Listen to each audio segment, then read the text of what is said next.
Great evening, Nigeria. Thank you so much for joining us and welcome to Updates with Precious. Another beautiful day to talk about things that happen for Nigeria and sincere.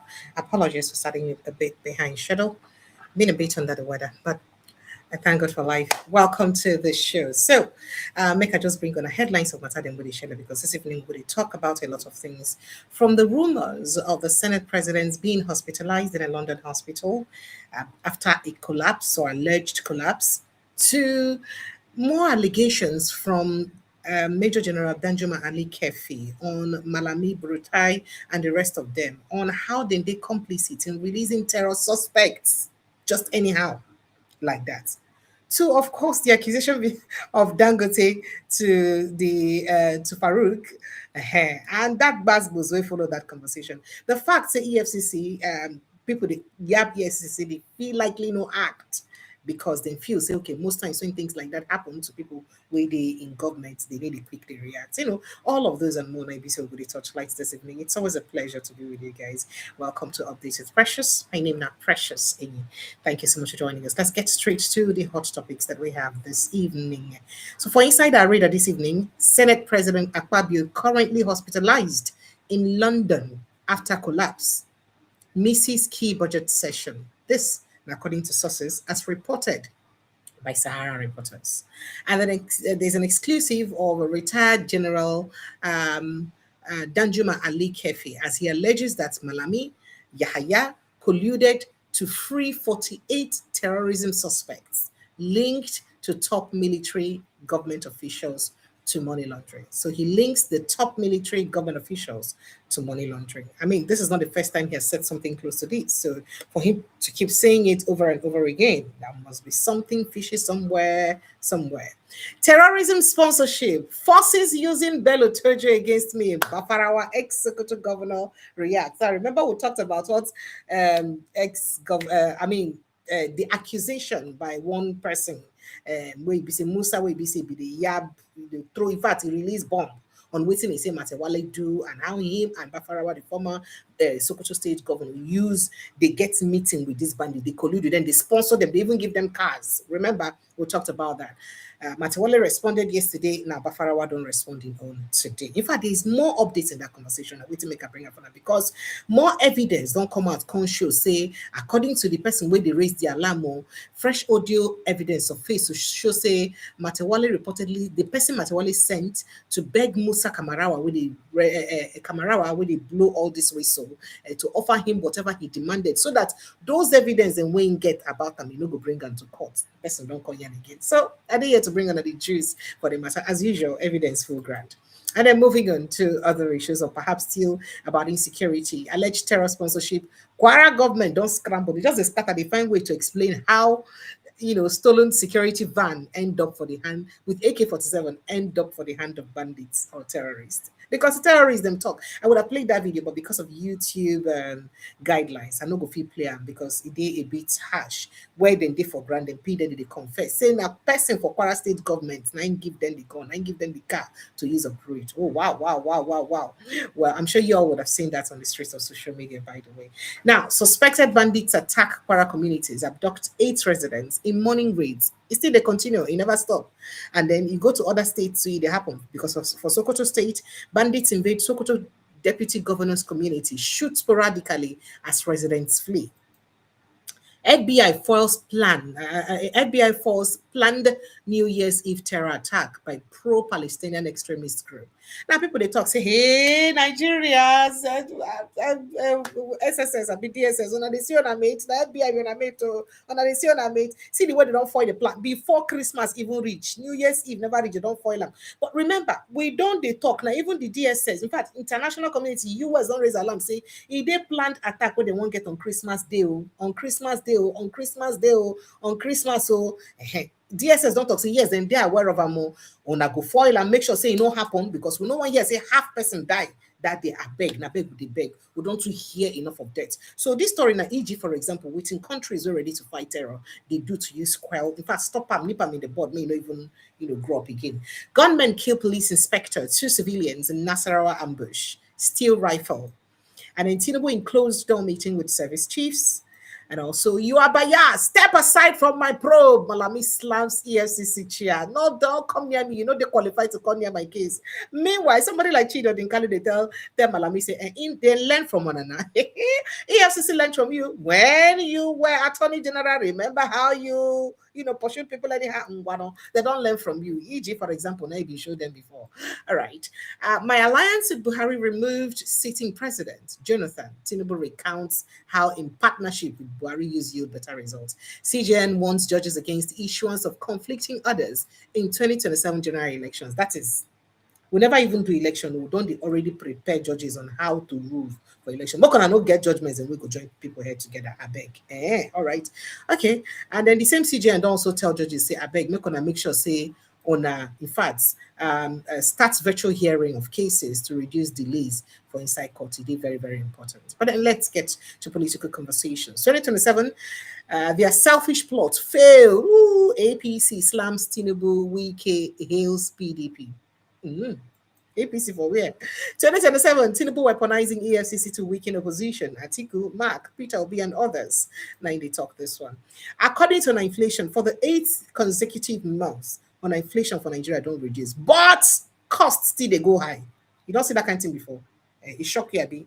Yeah, this is economics in Nigeria. No, some people they call it Tinubunomics, but economics with this. So according to the Nigeria Bureau of Statistics, or National Bureau of Statistics, Nigeria's inflation eases to 14.45% despite rising food prices. And not just food prices. I could remember something I bought just a few months back, and I go back now, go buy it. The thing you don't triple for price. And I'm like, I thought they said inflation was coming down. What happened? Okay, so that's it. And that one said now non-food producer. Okay. Or non-food product. Aerofy denounces false reports on 2027 presidency. We'll look at that. And then also moving on, 2.14 billion contract fraud. Ngige to remain in Kuje prison as court adjourns bill ruling to December 18. So now they remember saying Ngige commit offense. Since this government starts, well, anytime one person wake up 9 in the morning, Abby. Supreme Court affirms president's power to declare emergency rule, dismisses PDP governor's suit. So we're going to look at this because a lot of reports that come out about this, and we will take a deeper look at it. I wish I got a lawyer in the house today, but we will look for a lawyer who will help us put light inside this matter in the coming days, because it is very important to understand, waiting the CTC of these particular judgments they talk about. Because some people, they talk, say, oh, Supreme Court don't give President Tinubu the go ahead to declare state of emergency and sack any elected official. While others are saying, no, that's not what the CTC of this judgment is saying. So it's very good that we have proper clarity on this conversation. Now let's move on. No need for Biafra agitation again at all at all. Ndi Igbo are very happy, comfortable with Tinubu. We did him for him. Who said this and to whom? Umahi, they tell Igbo people. And then moving on, suspected bandits attack Kwara communities, abduct 8 residents in morning raids.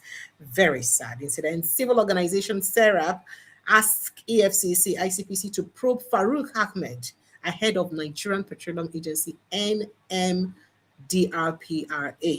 Now, this now because of the shalaye way we say Ogadan go to give us today. You know, when a billionaire begins to becomes a whistleblower, you can imagine what comes out of it. And they drop like in the lyrics.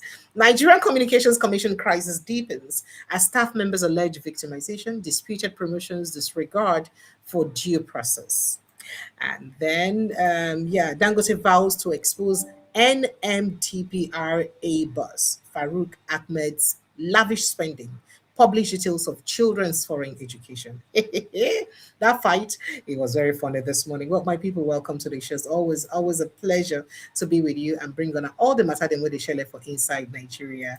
We could begin to look at all of this matter them one at a time, because here in the updates now they give another things that they happen for inside Nigeria. Let's get started. I hate to always start on these very bad notes. I always hate to start sad stories, but it's unfortunate. Not be me they write the news, them now so the news and they carry come. It always sadden my heart to begin with all the stories. But what do I do? Let's get straight to the accusations around the ill health of our beloved Senate president. As the Senate President Godswill Akpabio, we hear, according to Sahara reporters, is currently ill and receiving medical treatment at a hospital in London, the United Kingdom, after reportedly collapsing earlier this month. top sources from the National Assembly have told Sahara reporters. Now, according to the sources, Akpabio collapsed on the 10th of this month and was rushed to London in a private jet provided by billionaire businessman Aliko Dangote. It shock you? Yeah, Dangote provided the private jet where BC they use carry and go. I mean, if you're very conversant with Oga Akpabio lately and the way he be say the worker. Some people they talk say it just like say Oga need dey move well, like say e no get speed again for body, the way he be say they use the worker because it's looking like perhaps he's battling something. And that's why we all pray that he recovers very quickly. Because if you look at in footstep, I think I'm trying to get a video where he was, I think it was he escorting someone who was going to somewhere or something. The way his steps were, it showed that he wasn't very, very fit, you know. Even though, say, at that period when they first hear that the first time this allegation come out and he denied it and they said, no, that's not true, that it's not correct, that he's hale and hearty, he's doing very well, he's very okay. But then this one don't come out again too. So we don't know whether this time around it will be true or not. But we do know that even that time when we hear that story, there were images of him not looking very strong, as it were, not looking strong and firm enough. But I'll try to get that, and I'll try to get that footage and I'll show you. But let me just go straight to the conversation. So according to the sources, they say uh, Aliko Dangote private jets Naikaram Japa to UK. Now the sources added that this development has kept the Senate president away from official duties, including the medium-term expenditure framework (MTEF) and fiscal strategy paper (FSP) interactive session held on Wednesday last week. Sahara reporters was informed that Akpabio's condition is serious enough to warrant continued overseas medical care. Now, a source disclosed that this is the second time he is being rushed to London for treatment, raising fresh concerns about his health and capacity to continue leading the legislative chamber. Now, multiple senators are said to have traveled to London to check up on him. Now, one of the sources said a number of senators have gone to visit him in reference to Akpabio's hospitalization abroad. The sources further revealed that medical experts attending to the Senate president, have reportedly advised him to reduce his workload. Okay, Pomporo, calm down. Calm down, reduce your workload. We still need you as our Senate president too. All right. Now, according to one of the briefings received by Sahara reporters, according to them, doctors are advising him to step down from the Senate to attend to his health.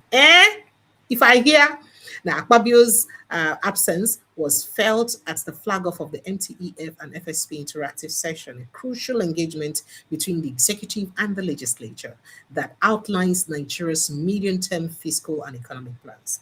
Sahara reporters gathered that he has already missed today's medium-term expenditure framework presentation today.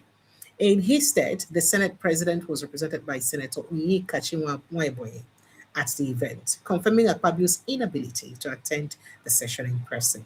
Now, further indications of Akpabio's condition emerged from aides monitoring developments around his return.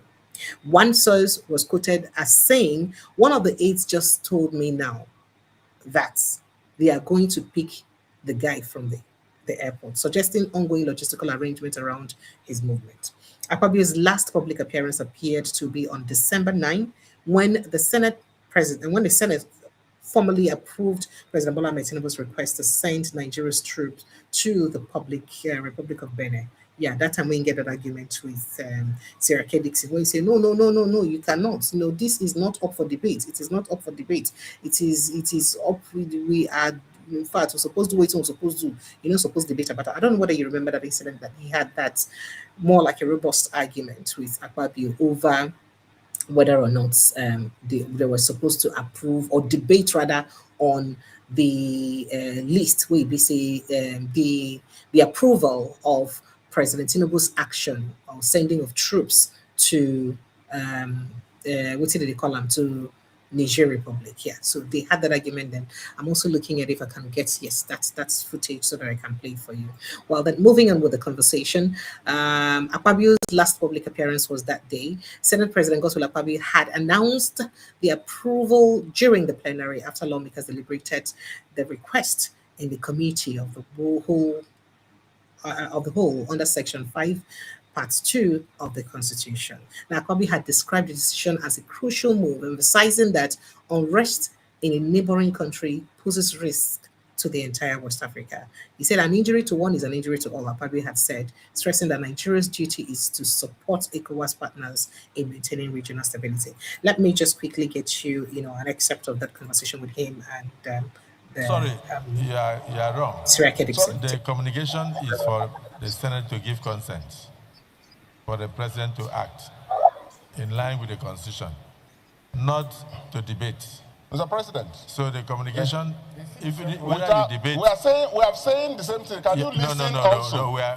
All the senators here that gave consent are aware of the content of that letter. They would not have given consent if they were not in agreement with the President's request. Once it is closed, Mr. President, you cannot reopen it. It is sealed in concrete. Our endorsement of the action is total. It is not open to further conversation. And comments expressed just now on this very critical issue by the Deputy Senate President. By ECOWAS. But on conveying the views and commendation of the ECOWAS Parliament as he has done. But, Mr. President, without prejudice to that, I have thought that with the communication of Mr. President, which has been read this morning, that we will discuss the validity and the appropriateness and add value to it. Because the whole essence is for that communication to be debated, for it to enjoy legitimacy, so that everyone in this country will know, and even outside will know. So now what I'm saying is that... Sorry, you are wrong. Sorry? The communication is for the Senate to give consent for the President to act in line with the Constitution, not to debate. Mr. President. So the communication, if you debate... We are saying the same thing. Can you listen also? No. You have to get... Whether you debate or not, you still come to the question, will the Senate give Mr. President consent as requested? We are not debating that again. No, you can't. You can't even debate. We are not debating that We have again. closed that issue. What I'm saying is... We have given the President consent. And the Senate, all the senators here that you see... He's concurring with the... I'm coming. All the senators here that gave consent are aware of the content of that letter. They would not have given consent if they were not in agreement with the President's request. So to go open it for debate, that is not what we are here for. The point of order, Senator Shumole. And there was no one voice of nay. It was all, the ayes had it. And it was unanimous, including Senator Dixon. Once it is closed, Mr. President, you cannot reopen it. It is sealed in concrete. Our endorsement of the action is total. All right, so that's now for the floor of the House when Ibisi passed the bill to, approve the actions of President Bola Ahmed Tinubu to send troops to Benin Republic to attack Benin Republic, and then, to make sure, then help secure democracy for the Benin Republic. And that was, the argument when he talks, the idea is not even for them to debate about it at all. The idea was just for them to approve the president's action, the action with President don't take and the one he won't take by sending troops to perhaps be there, that the idea is to approve the president's action and not to even debate about it, that it's not even subject to debate at all. And you heard that argument there from the Senate president. That was the last time he featured, or he had a public appearance and awaiting the talk. They said the day after that day, he collapsed. According to this report we hear, he collapsed, and he's still a hospital now for London. Even though they say doctors on time and say make it slow down. In fact, if possible, make it come out himself for the Senate president position so that he could feel the rest well. but of that Senate president, lie, that kind of thing. He say, if I hear, come out waiting. So, and the doctors are complaining that his workload too much and he need to reduce and step down on the workload so that Ingo fits day all right. But we never know whether a Senate president come back by the grace of God, who I think he already plans to ferry him back according to what's in that report rate. We'll never know whether he agree to reduce in workload. I mean, the responsibility of the Senate president, a very big one. We could take him, I mean, uneasy lies ahead, we carry the throne a bit ahead. So he get plenty of work where he get to do and plenty of things where we see he get to do. So because of the demand of the office, who knows if Ingo fit consider in hell to talk, say, okay, it's either I take it easy and perhaps delegate more people to do these things, or maybe I just take the back seat and say, you know what, let me just free myself a little bit because life first before any other thing. Well, that's the conversation around there. Let's just move on. I was trying to get that footage about how in the field right now, but I couldn't get it, and I can't keep wasting time looking for it. But let's go straight on to other issues very quickly. Now, Oga Ali Kefi still the talk.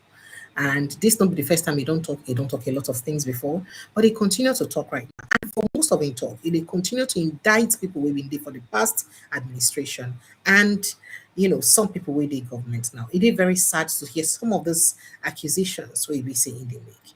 This time around, the retired Nigerian Army General, General Danjuma Hamisu Ali Kefi, he don't talk again. Remember saying appointment October 2029, BC President Muhammadu Buhari be appointed him to head a covert presidential task force operation service-wide. Now, he has raised serious allegations concerning the release of terrorism financing suspects while they were under military custody. He did not raise this alarm before, but they continue to do reason. Now, OSW composed of personnel from the military, securing and intelligence agencies, as well as legal officers from the Office of the Attorney General of the Federation, perhaps I'm going to make it work a bit closely with Oga Malami, and they were tasked to arresting, investigating, and prosecuting financiers, sponsors, and collaborators of terrorist organizations, as well as capturing or eliminating terrorist leaders. Now, in an exclusive that he had with Sahara, reporters Ali Kefi lamented the release of all of them, not one, all the terrorism financing suspects will be saying they under their custody. They released all. They didn't leave one to say, oh, okay, this one, we don't see your case. They like say 2 days like that. I am not free you. But this one, no. Until we touchlight your case proper, no.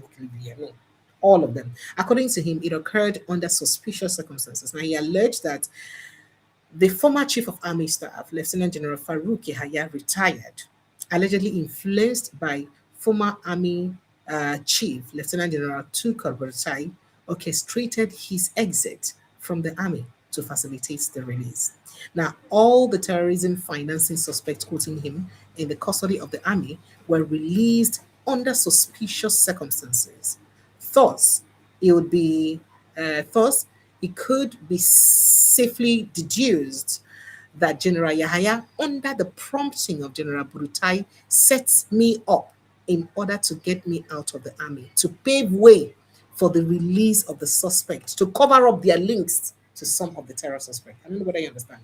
Now, in the talk, say, in belief, say, Oga Buratai set them up, use Oga Yahaya to make sure, say, they come out for the army, so that then go fit release the suspects and we get, where they sponsor terrorism, we be say, they linked to him, Buratai.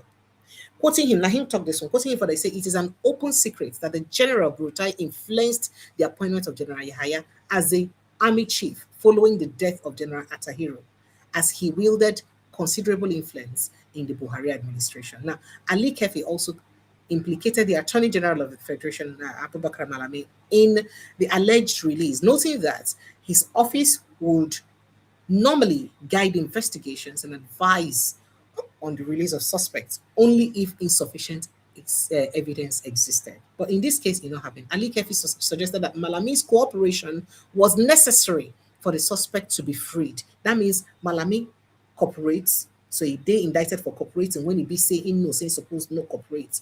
So that's that these people were freed illegally, giving his alleged connection to some of the suspects. And remember, I said some of the suspects, when they named them earlier, then get 1 or 2 links people, that is, these people then when they arrest, get 1 or 2 links with Burutai Malami and Emefiele. Now, earlier in the year, I think some weeks ago, he had an interview with Arise Television's Charles Aniagolo. This is where he was talking about him heading that operations. Let's take a listen to him. When there was an operation which I led, the operation service-wide, the counter-terrorism, to arrest those terrorism financiers, if you recall. Right. It was all over celebrated by even the former president, the former Attorney General and Minister of Defense. When they came out and said we arrested, we picked the terrorism financiers, sponsors, all that. I was the commander of that, and I reported straight to the district. And they were in detention, and that was when we even picked, as a matter of fact, the leader of Boko Haram. The leader of Boko Haram was not Shekau. Shekau, was died. a spokesman, more or less, at the time. Yes, the poster boy, so to speak. But the real leader, we captured him.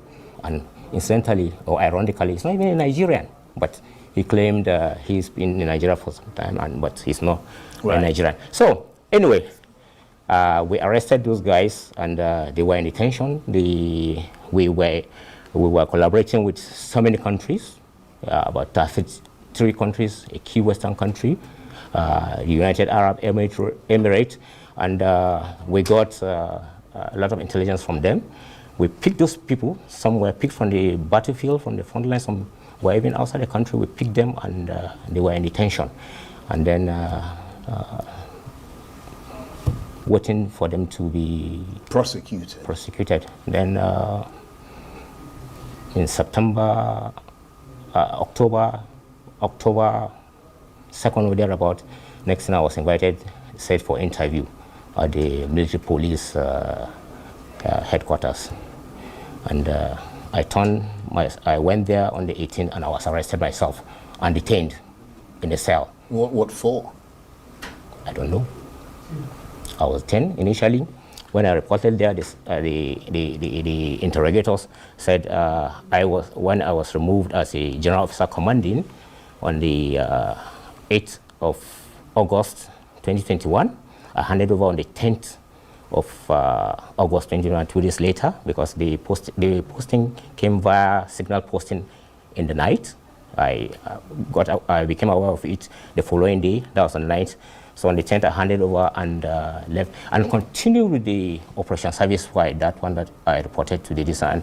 The Operation Service-Wide was a multi-agency and military, organizations that were distant. And, the DSS was there, the NFI was there, the NIA was there, the DIA was there, and other distant. And I was the head of that organization. And I reported straight to the president. And we picked those people, those top, including the leader of the Boko Haram, including 5 of the key guys of this thing.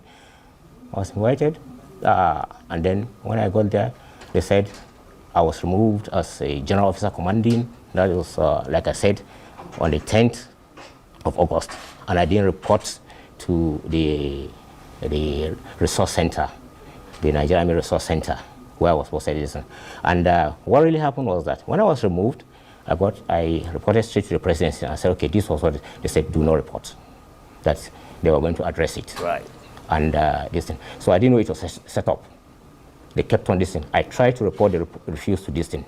The former president is there. There are people there in the presidency. Well, I have to say, that part of it sounds very complicated. Yes. Because we don't really know the background and everything Yes. to it. I mean, I'm sorry you had to go through that, but it just sounds like there are too many strands to the story. Absolutely. And we've got about less than 5 minutes Right. left to end this chat. I just want to add here that the Nigerian army, the Nigerian military is one of the best who have the warrior spirit in us, our tribes.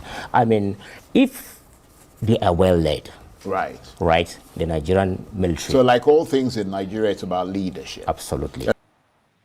All right, so you don't see him. That Major General Ali Kefi, Danjuma Ali Kefi, will be GOC for that operation where so they talk. Now you heard him speaking. So well, people where they think say every time where I raise this conversation, maybe the fake news, where you've heard him yourself. And most of this expose where they dish up now. Hopefully one of those days it will feed the grant. Maybe no mainstream media don't actually grant an interview. Maybe now waiting make now only Sahara reporters they always report about the exclusive way they then get on. Of course, he would have as well had an interview with channels or Rise or any of this, but I don't know why they're not granting him interview. I was even expecting that, considering that he's been interviewed in a Rise and they no get time. You could see from that interview that there was no time for him to actually say the things he wanted to say. And Charles and Angola had promised at the end of the interview that we would invite you again to come and talk. And with all these things really happen at this time now, they're supposed to invite and sharp. So yeah, come. That time you will tell us one thing. Come make you complete that same way they tell us again. So with all of this secrecy revealed, even indicting President Muhammadu Buhari, even said it that Buhari is not even ready to fight, that his body language was, in fact, Buhari was even pained that they killed Chekao, that they killed Boko Haram leader. Unlike how Obama was excited about Osama bin Laden and all that the excitement was not there for Buhari at all. Like his body language was not like he was willing for them to even kill all these people. Now, remember what he said, that the actual sponsor or the actual leader of Boko Haram will be said in catch. Where no be Shekau, that Shekau was just a frontman guy, right? The actual leader is not even from Nigeria. It's not even from Nigeria. Now, somebody from another country. Remember, say most of these terrorists who they terrorize on, not from Nigeria. Toju Bello is one of them. We had heard before now that Toju Bello is from Nigeria Republic. Now, one of the deadliest terrorists, the bandits, when they disturb us, for inside Sokoto, they harass Sokoto, Zamfara, and other neighboring areas. And so it's amazing how somebody will come from other areas to just come and then claim ownership of Nigeria. I don't know if that's the way it's operational in the north anyway. So people will just come from anywhere and claim themselves from this place and then begin to do something. You can imagine Toju Bello taxing Nigerians in their own land. And this time the person will be said, they say they linked to Matewale. Where open man say true, in don't meet our Minister for Defense. Our Minister of State for Defense, Matewale. They say, in fact, him, Toju Bello, and in the course, he may make government arrest Matewale. See, all of them are bad guys. You can imagine. A bandit is asking that you arrest your minister. Oh, goodness me, who do us like this? Well, that is the incident. And so speaking about Matewale's case, more issue don't rise up concerning the Matewale's case. As a fresh audio don't surface from a person where Matewale reportedly sent to beg Musa Kamawara, where be they blow all this trumpet, saying get evidence how it be say Matewale used the sponsor, and because now him they give money to send to these people them. So the person where he sent to beg Musa Kamawara and offer him whatever he demanded to prevent him from submitting evidence in court. Following this, Matewale's supporters began accusing him, prompting him to plead publicly, asking them to tell Matewale not to leave him alive if they believe he has done wrong. The young man don't talk. I don't speak Hausa language, but I think that one of the things he talks, he say, the fear. Say, even though say, tell the person where Matewale we talk the things and make you talk the things and way they talk, but say, the fear. Say everything we be say he talk not true. And say he did willing to, own up to the things and we be say he talk, say not true. Let me take a listen. He speaks in Hausa language, by the way. So if you understand Hausa language, it will be very good for you to help us interpret the things he said. But let's just take a listen to him. A'udhu billahi samil alim bismillahir rahmanir rahim wa sallallahu ala nabiyul karim. Ni ne wannan da kuke magana akan shi kuke zagi wai ina menene na Matawalle ina cewa ni masoyin Matawalle ne. Sunana Honorable Dr. Suleiman Shu'aibu Shinkafi. Ku sani maganar da na yi ni ban yi ta don in bata sunan Matawalle ba. Na farko kenan. Kuma ban taɓa sa tsammanin Musa ya rikodin ɗina ba, don Musa ƙanin ɗan wana ne. Kuma bai yiwuwa ina tare da shi yana jawo maganganu ma Matawalle in bar shi. Duk da suke abinsu ban taɓa shiga ba. Yanzu ne aka bani shawara ya kamata in shiga in yi magana da Musa, don bai kamata Musa yana abubuwan da yake yi ba. Na ɗaya kenan. Na biyu, wallahi tallahi ni ban taɓa sa tsammanin Musa zai rikodin dina ba. Abin da nika ɗauka matsayina na uba ne ni ba zai betray dina ba, zai yi magana da ni kuma tsakani da Allah yake magana da ni. To tunda ba tsakani da Allah yake magana da ni ba, ya kwashi kuma ya faɗa ma Asada, to wa'annan maganganu ni wa'anda sun ka ɓaci ciki, ku yan karzagin matawalli ku ce mutum. Musa Kamara ba ya yi bidiyo ba, ya ce zai je kotu ya ba da shaida akan Malam Murtala Asada. To abin mamaki wallahi yau sai dan ministan tsaro ya sa abi dan mai Musa Kamarawa. Yanzu kai da kai hito kai hira da DCL Hausa kace duk wanda ka challenge ɗinka ya kai ka kotu, to in kana da gaskiya ni haka da dan Musa Kamarawa. Ko san wanda ya sa Dr. Suleiman Shinkahi, ɗaya daga cikin masu magana da yawu ne, in ba ku mance ba waɗannan mutane guda biyu da ya turawa suna wa malam. I just send me a message on WhatsApp immediately. I'll send you the audio so you help me translate. It's very important for me to understand exactly what is being said, since I cannot translate what is said. So please, if you speak Hausa language, do a WhatsApp message to the WhatsApp line. You already have the WhatsApp number. Please do a message to it so that I'll quickly transcribe and send out there so that people will understand exactly what is said. Well, now so you take BB that. So with all of this accusation, guess what? Government is silent. Oh, by the way, not the only Matawale will be saying they indict for this accusation, because the governor or former governor of Sokoto State was also indicted, because now him and Matawale and then talk say they follow sponsor these guys then. And guess what?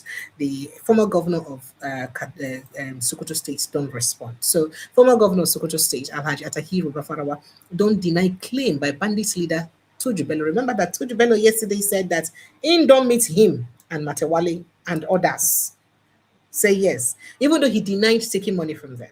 Yeah. So he said that he is among the forces fueling terrorism and banditry in the north. That he has denied, the accusation or the claim by bandits leader Tuju Bello that he is among the forces fueling terrorism and banditry in the northern part of the country. He accused Tuju of being a tool to soil his name. Told you, they want you to spoil my name. Told you, go better for you. Oh, it's not exactly how he said that.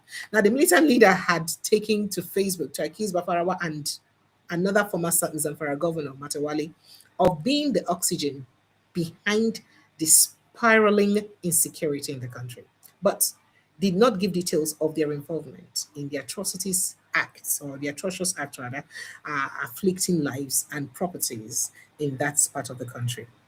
However, Bafarawa, who ruled Sokoto State between 1999 and 2007, told newsmen, Vanguard precisely, in a telephone interview, that he never supported any form of violence or criminality against anyone in the state.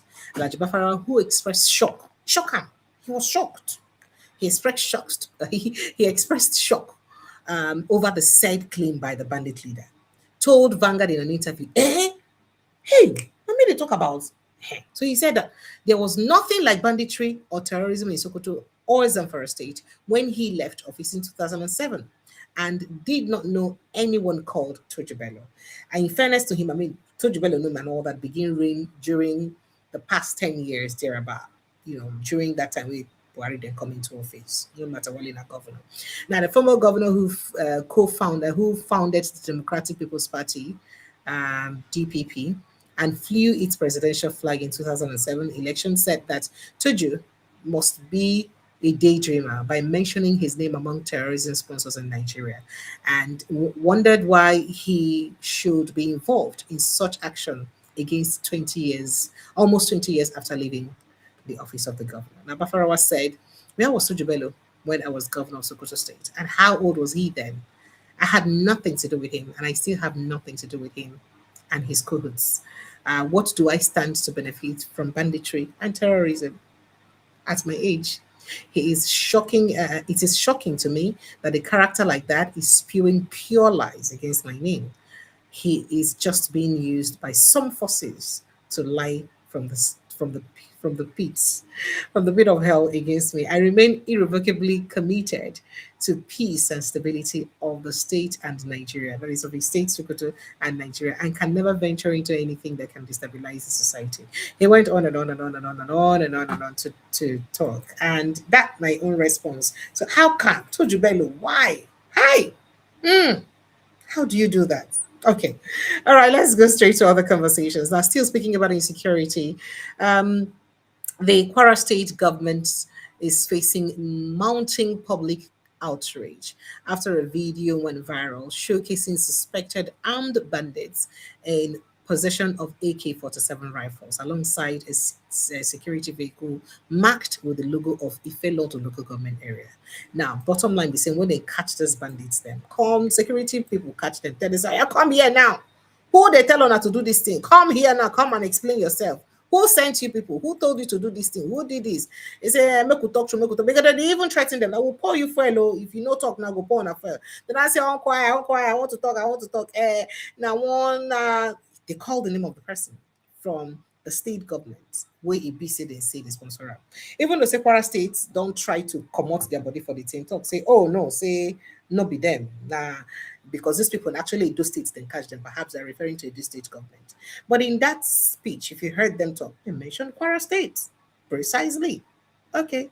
So I don't know how I can use consign Edo State because they mentioned Kwara State. So they try to struggle to come out themselves on the matter. In that widely circulated footage, the suspects claimed that the operational vehicle had been supplied to them by the Ilorin government. That's what they talk about. Ilorin Kwara government, and alleged that their weapons originated from Abuja.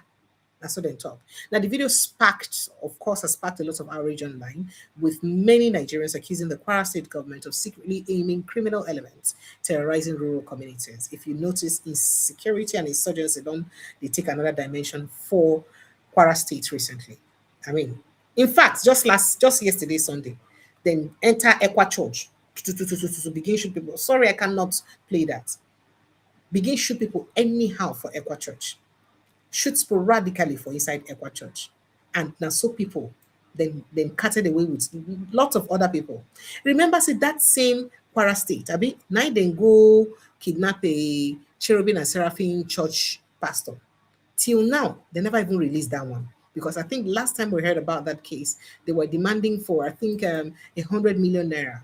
Because they kidnapped the man, kidnapped church members, kidnapped some children. I think a few months old baby and so many other people will be said and kidnapped during that incident. Until now, they never released them. I don't know if they have already right now. But the last time I checked, they were yet to release them. And again, you see, they happen again for Kwara State. Now, I mean, not be there where we say they arrest church, go for front of live streaming, and then shoot, kidnap people from church. Where we con our gallant soldiers and gallant presidents call them, release these church members now. They now release them. You see, so a lot has been happening in Kwara State, and it's very embarrassing for a bandits or people who they responsible for these heinous crimes to come out and talk, say, oh, now the state government they sponsor us, which is exactly what played out. Well, the government has struggled to distance itself from the scandal, offering a series of explanations that have done little or to calm the suspicion. In a statement released yesterday, Sunday, the Commissioner for Communications, Mrs. Bolanle Olukojo, denied reports that the Nigerian army arrested armed bandits in Ifeloto local government areas of Kwara State, describing such claims as false and capable of inciting panic. The statement reads, Kwara State government wishes to clarify that the Nigerian army did not arrest any armed bandits in Ifeloto local government area of the state, contrary to the disinformation spreading on social media platforms. According to government, no security agency reported any arrest of bandits in Ifeloto or elsewhere in Kwara State. Instead, officials claimed the suspects seen in the viral video were arrested in Auchi, Edo State. I told you, despite being in possession of a vehicle clearly marked with Ifeloto local government area. That motor we didn't carry. Now they right. Now I say we have carefully watched the short video in circulation in which some individuals arrested said they were in possession of a vehicle given to them by a Ilorin government and weapons they received from Abuja. That's what they talk for the statement. Now, while the content of the video and the whole circumstances around the suspects are being investigated, it is important to clarify that the suspects were not arrested in Ifeloto or any part of Kwara State. No security agency, including the army, ever reported such arrests in Kwara. They were reportedly arrested in Auchi, Edo State. Further details were are awaited for more clarity. The government further argued that no state government has the legal authority to arm anyone with AK-47, insisting that the suspect did not explicitly say the Kwara State government supplied them with weapons. But they said it now. They said it. They mentioned Kwara. They mentioned Kwara State in their statement. I mean, if you've seen that video, you should know. They mentioned Kwara State. Well, that's it. The Kwara State government denying that conversation, And then moving on to other insecurity issues, no fewer than 8 residents have been abducted in fresh attacks by suspected bandits in parts of Kwara State. Gunmen struck 2 communities within days, throwing residents into fear and panic. It was gathered that the first incident occurred on Monday at about 6:30 a.m. early morning at I think Gajimo community in Ijara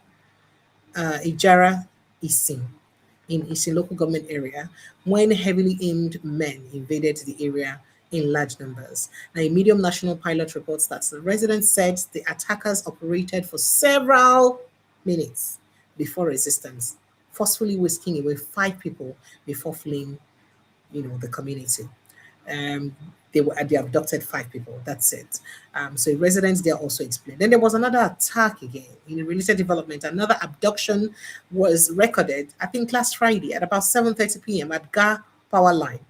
I think Umuarun, also in Kwara State. Local sources disclosed that not less than 5 armed forces stormed the community, firing sporadically to scare residents before abducting 3 people. The victims were identified as Mrs. Fatima, who was carrying her 2-month-old baby, Adama, Musa, and Omar Sanda. The community leader, who spoke under anonymity, of course, narrated the incident. And then I tell you, say yesterday too, for Ekwa Church, the same incident happened again for Ekwa Church for inside the state. Ekwa Church. Oh, by the way, speaking about Ekwa Church, an APC chieftain was interviewed on Arise Television today, where he was vehemently arguing that there was nothing like persecution of Christians. There was nothing like an attack on Christians in Nigeria. Say that kind of thing maybe exists. Say everybody defaced the attack. So even when I remember vividly Rufai giving him evidence of some, like the death of Reverend Archie, way they close to him, Rufai and all that, but he still argued that all of these attacks is not targeted on Christians alone. Say even Muslims, if I'm not the first person to that interview before, perhaps we'll get waiting to answer Oga. So I'll just read this out to you. It was a statement issued by ECWA. ECWA has about close to 10 million members in Nigeria. And I'm just going to paraphrase because it's quite a long statement. So they said that ECWA firmly and solemnly declares that there is clear, verifiable evidence of systematic coordinated campaign against Christians in Nigeria. Hardly a day passes with reports of killings in Christian community. And invariably, what they've been saying here is that all of this amounts to genocide. It was a statement signed by Reverend Dr. Ayuba Asheshe, ECWA General Secretary. I mean, what do you tell this 10 million strong church that says that there is Christian genocide and they're killing their members? I mean, not to say they are not killings of Muslims in the country. What do you tell this ECWA church? That's not... Thank you very much, Rufai. Now, I don't want to talk about numbers now, whether ECWA, are 10 million or they are 100 million. But a life is a life. A life of a Christian ECWA is a life. A life of a Muslim is a life. Whether there are killings in this country, yes, there are killings. Whether Christians are killed in Nigeria, yes, Christians are killed. Whether Muslims are killed in Nigeria, Muslims are killed. So to me, I cannot stop them from saying whatever they want to say. But genocide, if you look at the meaning of genocide, in this country, there is no deliberate effort by either the Christian militia, if they are, or the Muslim militia, if they are, to deliberately go after, like, okay, now we're talking about the Christians. There is nowhere where a group of Muslims decide to go and attack Christians because they are Christians. Because this whole issue of problem probably started with Boko Haram. And the case... Mr. Farooq, I have a case. Okay. Go ahead. Which one? Archie. Reverend Archie was apprehended and kidnapped from his home because he was a Christian clergy. And he was killed, despite the fact that ransom was paid. In fact, I advocated for that case. His wife is still in captivity. God only knows what has happened to her. The terrorists have been posting pictures on YouTube on Facebook. For some days now, they've not been able to get where they are. The only reason why Reverend Archie was taken was because it was a Christian clergy. He was targeted, and they went to his house, and they took him because it was Christian clergy. And I have copious evidence from the family members that I investigated and I spoke to. There are so many evidences also against Muslims being kidnapped and killed. I mean, a very prominent cleric in Kano was also killed by suspected Muslim, bandits or extremists and so on. So I am saying genocide, when probably group of people like maybe the majority of Muslims in this country are trying to target Christians, making sure that Christians do not, rear their heads. That is not true. But whether there are killings, yes, I admit there are killings. And there are in certain areas where you have Christians, more Christians, yes, when people are killed, probably more Christians are killed. When you go to northwestern part of this country, there are more Muslims in northern part of this country. A lot of them are being killed also daily. So let us not even go there. Look, and no government will just sit by and allow these things to happen. So it is not about the government or even the Muslims, the leaders, Muslim leaders in this country are targeting Christians. These are hooligans, these are bandits, these are criminals who go about killing people in the name of religion. And I told you, no, any sensible Muslim should or kill any other person, talk less of a Christian. All right, so that's there. You don't see that rebuttal from an APC chieftain where he denied vehemently that incident, say that kind of thing no happen at all. I mean, it's not something we should all even talk about in the first place, that it's not happening and that no Muslim should kill anybody irrespective, right? Okay. Well, now, first of all, you say no genocide for Nigeria. And I thought that it is proper that we perhaps just show evidences of some of these things we basically deny.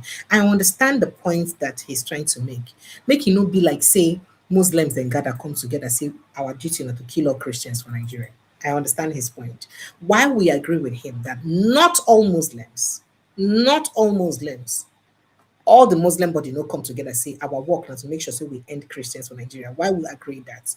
But let's first of all look at the meaning or definition of genocide so that we can understand why this denial they happen. According to Google, that I had to put it up there. Genocide is a deliberate, systematic destruction of a national, ethnic, racial, or religious group. National, ethnic, racial, or religious group. In whole or in parts, if you kill all of them or if you keep part of them.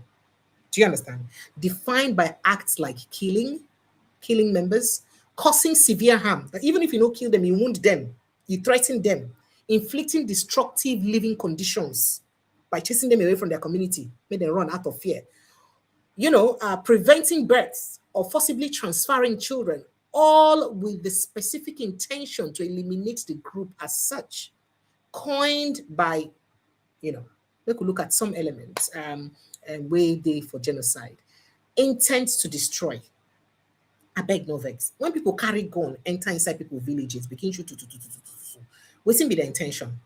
The people that went to Yelwata that got to houses, locked doors, burnt the houses with the people inside down. What was their intention? To praise them, to baptize them. The intention wasn't to kill them, which was the resultant effect. Now, targeted groups, please let me know. Most of these communities, and I dare say most of the communities that are under attack in Benue, in Plateau, across the Middle Belt, as the US don't talk, and even including in some places for core North as in the talk, no vex. Most of those areas, are they not predominantly Christian communities? Benue is over 90% Christian community. And you enter villages for Benue, you go, they shoot. So who are you planning to kill? Who are you planning to kill? Who was the genocide against? So, it's sometimes, it baffles me when government, they try to make every effort to deny, say nothing like genocide thing. But it's staring you in the face. And then, one of the reasons why make people, they do like, say, there's complicity. Now, because of, say, when things like this happen, we need to see the Islam community condemn these attacks with the same energy where they use condemn attacks when it happened to them. I give you a typical example. Things like this, they happen consistently for inside Nigeria. But when some 7 young men were killed in Uromi in Delta State, mistaken to be terrorists, where they claim, say them be hunters. That's what they mistake them to be when they killed them. You saw the outrage. The entire Muslim community, Sultan of Sokoto, different governors, to the extent that the governor of the state had to run. It remains more trousers before. Sorry, it was just an exaggeration. Run to go straight to Kano State, to go beg the governor to calm nerves. Everywhere was under panic. Do you people do the same thing when people who share Islamic faith with you go to Christian communities and kill people? That is the question. Or they do the same thing, or they feel the same way, or they react the same way, like, oh, these people are criminals, they don't go kill human beings, irrespective of the religion or the faith of the human beings. Or they do the same thing. Do you take it up the same way one they take them up when it affects owner? Why would people not think that is a targeted destruction of a group of people? Now look at it. It doesn't have to be religious only. Ethnic. When the people of Thief community and other communities of Benue State are constantly attacked, what are you doing to them? When out of fear, most of those people don't come out for their communities. There are people who cannot access the ancestral homes today. And there are people blocking them from accessing their ancestral homes. I beg, Oga Farouk, when they talk, I beg, please help me understand. What is that if it's not genocide? You chase people away from their communities and they cannot access their communities again, and their communities are being renamed and preoccupied, are being occupied by other people we know from there. And what do you call that? You just call it act of criminality. How many times have you condemned it before this recent opera? How have you condemned it? So you see, when people they talk. I mean, in that interview, he condemned the US, that the US was one-sided. They went only to Benue State. They did not go to other communities, perhaps in Sokoto and other places, to see that there are also people who have been killed so there are Muslims who have been killed in those predominantly Muslim communities. Do you know that? Shaping the other day, Dr. Kash, they tell us that even in those predominantly Muslim communities that we think that Muslims are being killed, most of the Muslims that are killed, are from the Shiite group. People will not share the same, Sunni Islam with them. Now the Shiite group, they say, according to them, say, oh, now it's in Dr. Kash talk. So now the Shiite people, now they kill. People where they share the other faction, where the other faction of Islam. Now they kill pass. And then there are also sources that say that other people who are also killed are Hausa Muslims and not Fulani Muslims. Did you hear that? Hausa Muslims. So when you come out to tell us, oh, Muslims are also being killed, can you give us the statistics of the Muslims that are killed? Waiting be their origin, their ethnicity. Waiting be the ethnicity and the faction of their Islamic religion, of the people where did they kill? If you count all this, percentage together, come marry them together with all the Christians and all of these people, they join together, where did they kill? They make we know the one where be say the important pass, or the ones where be say they much pass, whether you could still believe, say truly, it's a targeted attempt on a group of people or not. So, it's very sad. And I feel like we do grave injustice to the souls of the people who be say don't die. When we try to defend these things that we defend and say that, oh, and nobody should be saying it's Christian genocide and all that. Nobody says it's government's fault. But we're just saying, and nobody says it's all Muslims that, have come together to agree to end Christians. No, at least I've not heard anyone say that. But what we're saying is that at least the energy way they use, they condemn and say no be Christian genocide. Use that same energy also condemn and when Ibi say these things them happen. How many times have we said, okay, Equa Church now they don't go attack people? How many times we Sultan not come back and say, hey, these criminals, so no matter the religion where they worship, they don't come go church, a religious place, go attack. It is bad. These criminals should not be doing this. Have we seen that? Have we seen a Rewa group come out now to say, hey, these criminals that are parading in the name of our religion, they have gone to a church now to kidnap people in church. We're not in support of it, or we're not. Have we seen you people do that? You see, that is the question. That now waiting people they try to talk about. When people they talk, say, and then it's more painful that instead of you people to condemn consistently the act, you're rather busy always defending the fact that, oh, it's not just about religion. It's not the only Christians that are killed. Okay, people are killed. Who are the people committing the crime? Both the people where they kill the Christians and the Muslims, who them be? Which religion did they profess? Now, praise the Lord, now they shout when they won't kill people. That's another question where people they ask. It's very painful, and I get very emotional talking about this, especially when you see first-hand experiences of waiting people will live for these areas that don't go through and they suffer because of these incidents. Do you know what perhaps the family of Reverend Archie is going through? Kidnap him, kidnapping wife, kidnapping daughter. Kill him for custody. Make them pay ransom.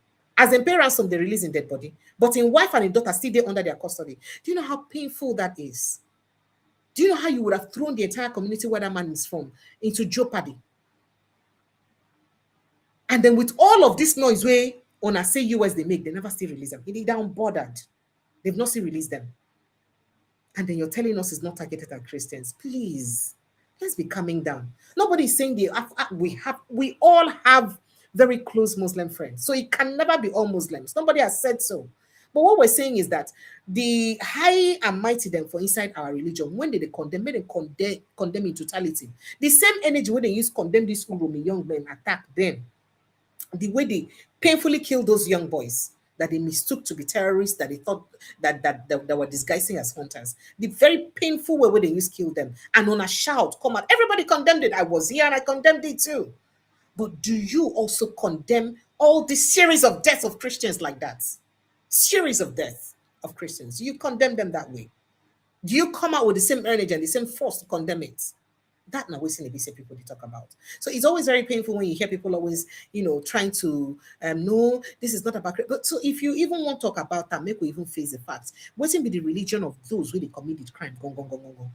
Please tell me one Christian militia group, we don't come and say our work now to kill all Muslims. They will go Muslim community, they will set them on fire, they will kill everybody. Please tell me. And if it is that, everybody will also condemn it. Because evil not evil, no matter whose ox is God. We should be able to say the truth and to speak up when things like that happen. Because if you don't talk, if it be your turn tomorrow, God forbid. So it is always painful when we see these things, as much as we know that we have to protect the government that we serve. But then please, let's not desecrate the graves and the souls of the people who don't die because of say we get to support things like that. All right. I bet Steve. Now, the FBI don't for a planned New Year Eve's attack, terror attack by pro-Palestinian extremist group. And remember, say the same, US don't want Nigeria. Say there is a targeted that there is an attack. What did they plan on Christmas Day? Oh, they plan attack on Christmas Day. Oh, DSS say yes, they don't get intelligence too. They don't get intelligence. As FBI use plan, see long New Year Eve attack. No, they don't scatter them now. The plan don't push. And I bet you, if you read that New Year, go see anything like attack happen. Why? Because the antennas they high. But this one don't they hear since now. When the same Obodo Igbo people now they tell us, say, look, there's an intelligence that there will be an attack in Nigeria or some parts of Nigeria on Christmas Day. We don't hear. DSS say they don't hear them. I hope that when that Christmas Day will reach, we'll not go hear of any attack because it will be very painful. We have enough time to gather enough intelligence to stop any nonsense from happening. We have enough intelligence. I mean, if we fit from here, send troop, send plane where they spy, troop where they shoot missile, where they shoot this thing, go Benin Republic, we should be able to also do same, use that to protect our own citizens. When you go collect tax on our hand by January, now we they pay, not be Benin go pay the tax. So now we go pay. So the people who they pay the tax supposed to feel protected, to feel say, as they pay the money, they say, this one they pay them because of say, see what in government they use and do for me. Not because of say, I just get to the pay money. It is really painful for us to see all these things that happen. Again, I said, suspected gunmen have killed police inspector and 2 civilians after attacking a security patrol in, I think, Duma, local government area of Nasarawa State. Police authorities have confirmed the incident occurred, I think, yesterday, Sunday, 14th of December, at about 6:30 p.m. along the Ajimaka Village Road leading to Rukubi Town, according to security authorities. The victims were members of the patrol team under Operation Restore Peace, led by Inspector Jampi Mbusa, who were conducting a routine patrol alongside local vigilante operatives when they were ambushed by the undertakers. And people don't die. People don't die. Kill 2 civilians. Kill a police inspector. They don't die. This now what's in the said they get to go through. He cannot even move freely. Well, they say our presidents get closed down meeting this evening with service chiefs. I hope say this series of closed down meetings will yield and a result where will bring a lasting solution to the level of insecurity what would they get for inside this country. Meanwhile, as it gets to do with Malami and in case the former Attorney General of the Federation, Abubakar Malami, don't ask the chairman of the Economic and Financial Crimes Commission, EFCC, Ola Olukayode, to recuse himself from ongoing investigation. He said this is as Malami accused Olukayode of bias, personal vendetta, and political persecution linked to his recent defection to the African Democratic Congress. And because I say I come off on a party, they do personal vendetta on me. I mean, just like President Chilaka said yesterday, what happened to Hadi Sirika and the rest of them, people who don't commit other crime. I think that was Organ Osike, Dr. Osike. What happened to them? But does that exonerate? Does that mean that person will commit crime no go face, the full wrath of a crime? Because people like ADCO, Peter Obi and all that don't they talk say, oh, they don't they use EFCC now as waiting that they use witch hunt people. But why did they use them to witch hunt people? Waiting the people, then when they use them witch hunt too. We could go straight to Aliko Dangote issues, and I open the phone lines. So, Africa's richest man and president of the Dangote Group, Aliko Dangote, has launched a blistering public attack on the chief executive officer of the Nigerian Midstream and Downstream Petroleum Regulatory Authority, NMDPRA, Farouk Ahmed. Now, Dangote accused Farouk of sabotaging Nigeria's economy and threatening to expose what he described as questionable foreign education expenses allegedly incurred by the regulator's children.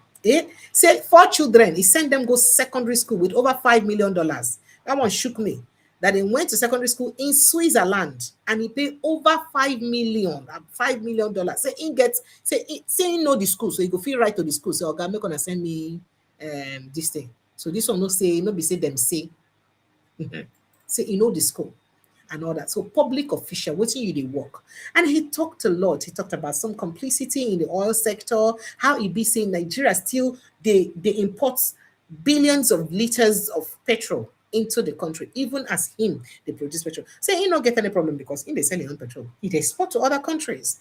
But then who suffers it the most? Me and you will be taxpayers. He did say quite a lot. Take a listen to a few of those things he said. So of the economy, and I think it is something that when you look at it, I've had actually people making complaint about a regulator who has actually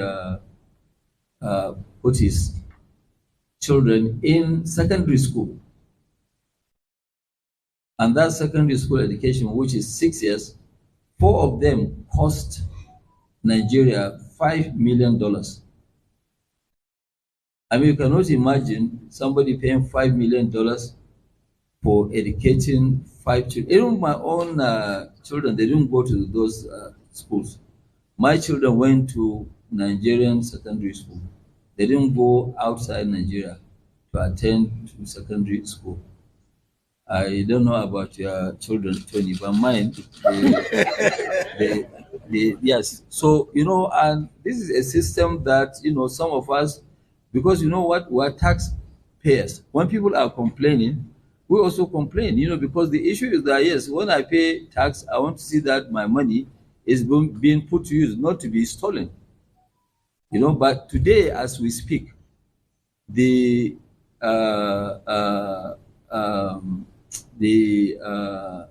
S, I don't know what is the, that is the authority chief executive, Malam Farouk.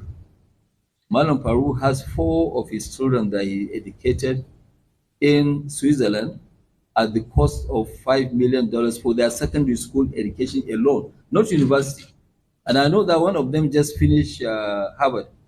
So I want to now see what kind of system are we operating that, people are now busy destroying a country, taking money from the government. Because when you look at his income does not match paying this kind of fees. I think even if it's me paying $5 million for 6 years for my 4 children, the taxman has to look at my taxes, how much I paid. And really, this sort of thing, we're not going to allow it to continue. We'll take it up to the highest authority so that they will look at it. People who have done something wrong must be prosecuted. It must be prosecuted, because there is actually no way where somebody will now come. I mean, today, from where he comes from, Sokoto, people are struggling to pay 100,000 naira for school fees of secondary school. And a lot of children are at home, not going to school because of 100,000 naira. Tony, can you pay this fee? No, I'm asking now whether can you? I can't. Okay, so if you cannot afford, I cannot understand why somebody who has worked all his life in government and he has 4 children that he has paid $5 million. I've seen that people have taken this post and nobody is listening to them. So we will actually join them to make sure that this is done properly. The man must come and explain to Nigerians how he paid $5 million for 6 years of his 4 children's education. And I don't think if any one of you has actually paid that kind of fees for your own, children. So we can't allow this to continue because we must make sure that people don't come and destroy a country just because they want to make a living that is not genuine or that is not, legal. Because, I mean, for somebody to have this sort of money, he must be supported by people. He should come out and tell people how did he make $5 million to educate his children in Switzerland with a cost of $5 million. And, when these questions are answered, before we go to the, to the court, he should come out and reply.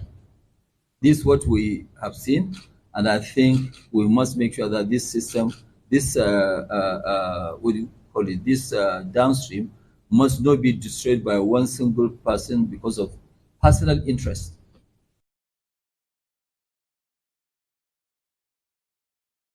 We don't hear waiting Aliko Dangote talk here. This is alarming. Now, ordinarily, anybody way EBC get go expect it by now. Government go don't discover say, "Hey, Oga, excuse me, come and explain to us." We never hear anything about that explanation. And people, now, wait till make people they accuse EFCC of witch hunting because now where Aliko Dangote don't raise this alarm now. Tell me the right thing where we say any regulatory body supposed to do. Waiting be the right decision they're supposed to take.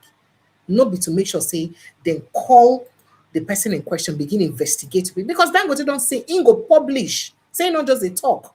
Say he go publish. He go publish and say he go even write to the school. Demand he go sue the school, then demand that they release records. Oh wow. You hear him, Abi? Say he go write to the school, demand say make them release records. But all of this one where they talk, if they enter for one ear, they come out for another ear. For our agencies them out. We make listen to more things we be saying talk. 47 licenses were issued. What happened? Why are they not doing it? Who is building a refinery today in Nigeria? You are right. We are investing. Do you know why we are doubling our own, capacity? Because we are going out of this market to go to other markets and sell our products. I mean, somebody, was telling me that, but, you are going to disrupt the international market. I say, well, if you want to call me a disruptor, fine, no, but my own, I will, double. Because our refinery has a lot of features where we have already spent money for for thinking of doubling. So there are some sections of the refinery we don't have to replicate. So it's going to cost me much less, and my cost of production will go lower. And then I will be able to compete. Whether you allow Russia, you allow anybody to now come, we will be here. They will meet us in the market. But that is why I am saying that, yes, anybody who wants to, even if they want to import now, let them continue to import. It's okay. We meet in the market. I will take the products. And I told somebody, say, well, what about if these 4,000 trucks, they are not enough? I say, if 4,000 are not enough, we'll buy another 4,000. Because as we speak today, in the Dangote group, we have 10,250 CNG trucks. And if the business needs more, we'll do more. It's a logistics business. So that's what is it. But what you are saying, I think you are trying to dodge the issue. But let me say it for you. It's a sabotage. There are a lot of interested. 47 licenses were issued. What happened? What happened? Why are they not doing it? Who is building a refinery today in Nigeria? You have your email. I will ask Tony tomorrow to send you how many billions of liters were brought into Nigeria, especially in the last 2 months. And I think it is totally unethical and it is not good. You know, this refinery, we have already built our own. Other people, they will not be able to build their own if this thing continues. And I mean, it's Nigeria that's losing. Okay, it's not me as Dangote that is losing. Okay, because if you if you look at it, my own lifestyle is as simple as your own. I don't need the money. Okay, we are offering what the country needs. If it's about making money and I want to make money, I should have gone to the stock market of America and invest in the Googles, Microsoft, and co. I would have been richer if it's about being rich. So it's not about being rich, because in refinery you can ask anybody, refining margins are not that great. It's very small.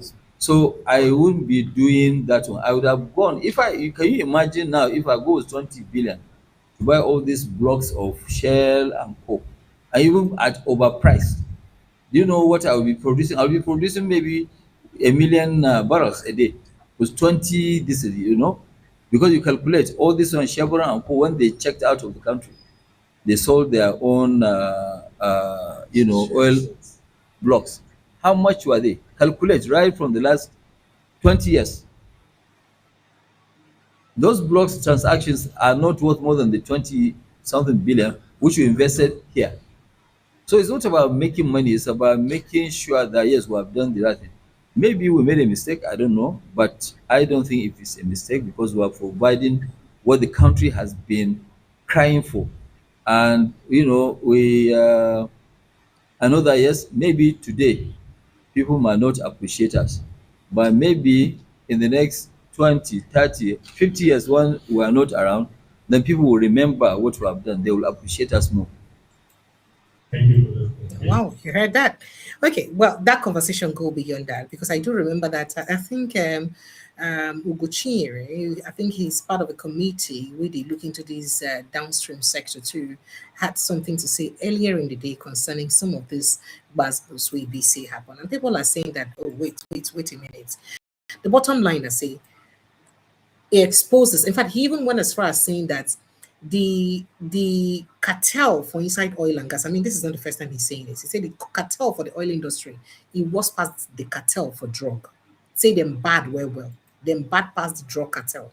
And their own cartel is serious for well. Well, Nigerians, let's just quickly let you know that phone lines are open, so you can call in and jump in on the conversation. 0817-029-4077. That is the number to call. So call that number on WhatsApp. 0817-029-4077, or you click on the link by the pinned post, and that link will bring you straight into the studio to be part of the conversation. So make we look at it in Ugochinyere also talking reaction to this whole drama we get to happen after today's sitting. Take a listen. So the emergency meeting of the Downstream Petroleum Committee of the House of Representatives just ended. And let me also appreciate, first of all, the committee appreciates the Speaker of the House for the support as always given to this committee. And also to appreciate members who, within a short notice, were able to turn out, and my deputy also. The key issue here that necessitated the emergency meeting was the growing tension that has returned back in the downstream sector as a result of the concerns raised by Alhaji Aliko Dangote of the Dangote Refinery and the NNDPRA. These issues, for as long as the committee is concerned, is coming at a time where the committee is guiding jealously the stability that we have achieved in the downstream petroleum sector. So the committees met today and agreed to intervene in the matter once again towards finding sustainable solutions. And we can only find sustainable solution when we identify the critical issues that is leading to this tension that has returned.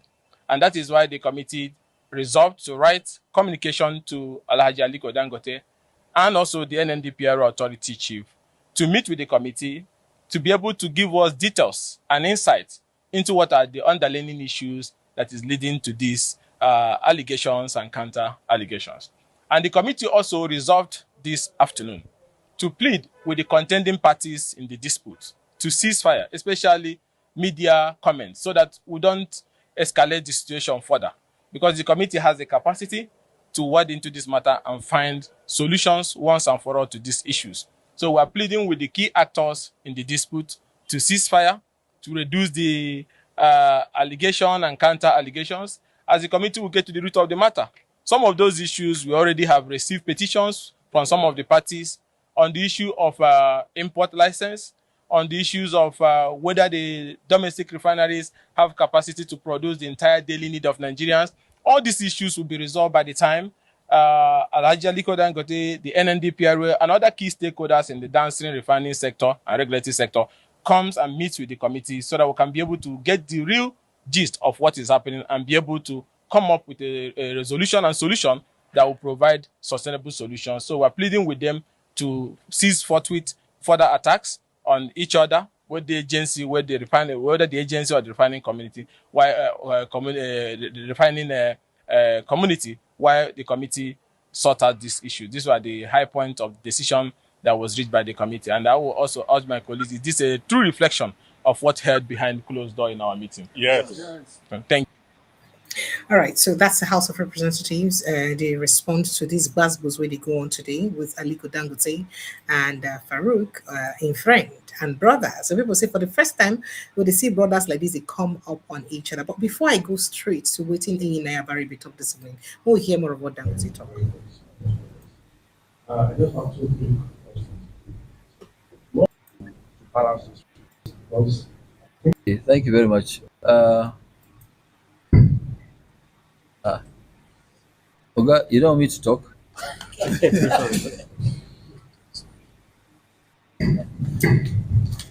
Thank you very much. So the issue you're talking about, the discrepancy that we have, the regulator is very smart, Farouk is very smart. So what he's doing is only telling Nigerians what is being taken out of the refinery. Okay, so what has been taken out of the refinery is totally different than what the refinery has produced. It's like you now, you go to a market where a market is oversupplied.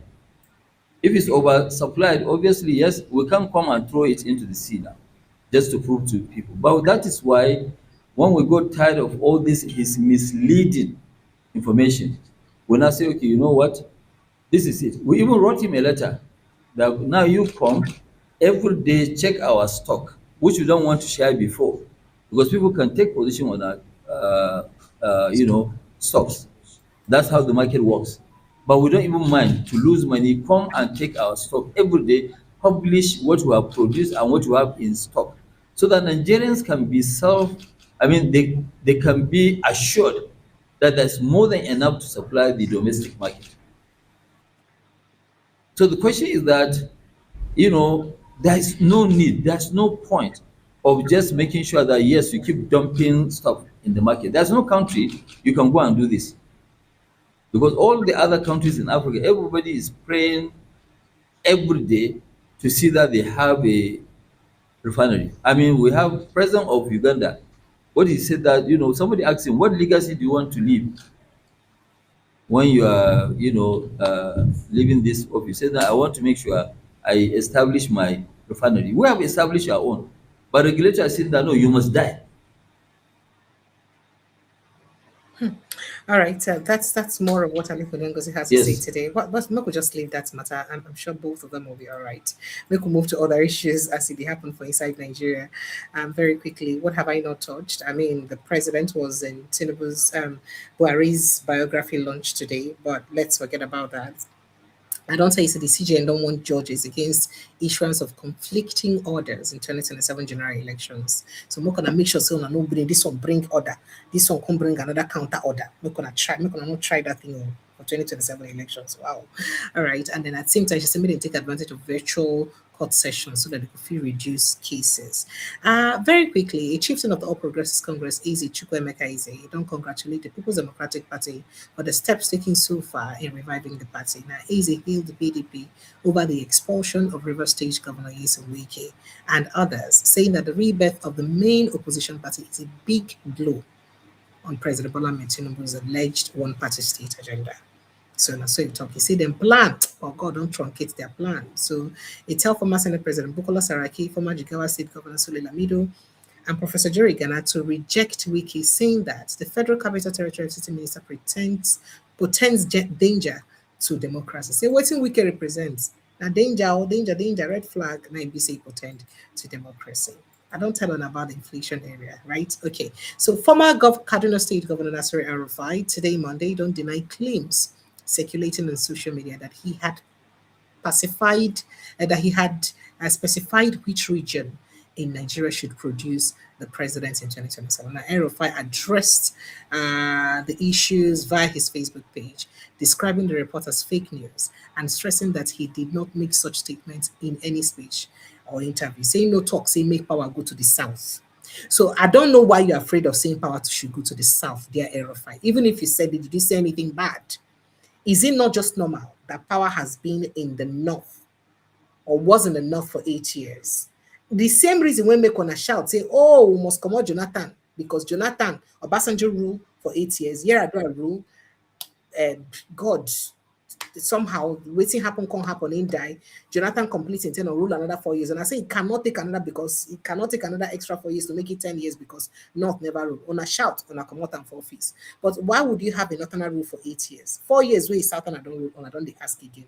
And meanwhile, the same Northern away rule a Muslim, the same Southern away the rule na Muslim. If na on gong Christian rule for 8 years from South, another Christian come rule for 4 years for South. Ona go agree. Will you agree? So what is wrong with you coming out to say that I support a Southern candidate? It's just for one tenure, 4 years. What is wrong with you saying it? You don't have to deny it. And this is where I have a problem with the ADC, by the way. I've been saying that I'll try to make efforts to invite the ADC to the show. I keep forgetting. I think I'll work towards that for next week. Because it's really somehow, I mean, if the ADC, for all I care, really, really wants to take over government, I think this is not the time we be saying will begin act. You know why?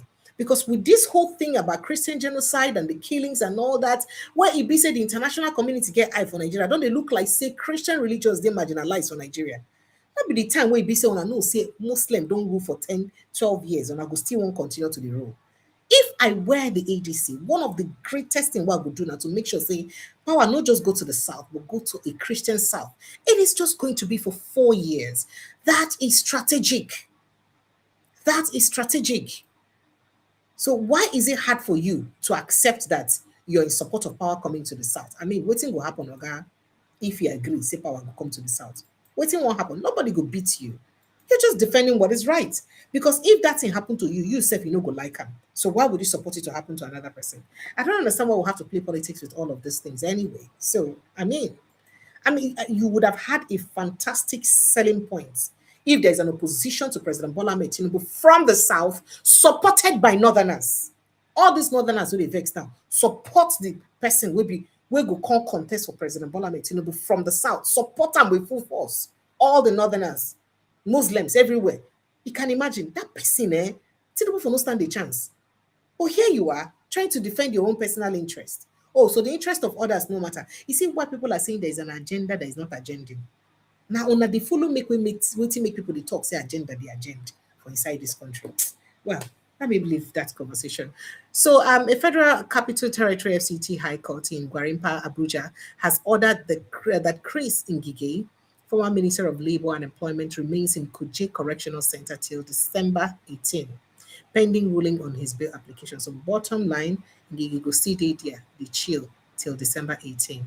It is so sad. This is just like, we must deal with you. We must deal with you. All right. So speaking about that Supreme Court's judgment, the Supreme Court has upheld that the president's power to declare a state of emergency in any part of the country to forestall a breakdown of law and order. That is constitutional.